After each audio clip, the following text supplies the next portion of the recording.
తీసుకుంటా. నేనే సీఎం అని రాసివ్వండి. ఆయన సీఎం అవ్వాలనిగా వాపస్ తీసుకోమంటుంది. అయితే నేను వాడికి ఆయా పనులు చేయాలా?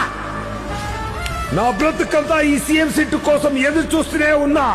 ఒక మామూలు కార్యకర్తగా మొదలు పెట్టాను. రాష్ట్రంలో చిట్ట చివరి కార్ల దాకెళ్లి పనులు చేశాను. పార్టీని నిలబెట్టాను. ముందు కొట్టుకున్నాను. ఎంపీటీసీ, ఇజెడ్పీటీసీ, మేయర్, ఎమ్మెల్యే, మినిస్టర్ ఇలా ఒక్కొక్క మెట్టు పైకి ఎక్కి కాలెరిగలా పరిగెడితే ఇక్కడ దాకొచ్చాను. ఈయన గారు మాత్రం హెలికాప్టర్ లో వచ్చి డైరెక్ట్ గా సీఎం సీట్ లో ల్యాండ్ అయిపోతాడా? అలాగే నాకు ఒక లాలీపాప్ కొనివ్వండి, నోట్లో పెట్టుకొని చిక్కుతూ పోతా. నేను వాపస్ తీసుకోను. మా నాన్నే కాదు, నేను సచ్చినా నిన్ను సీఎం కానివ్వను.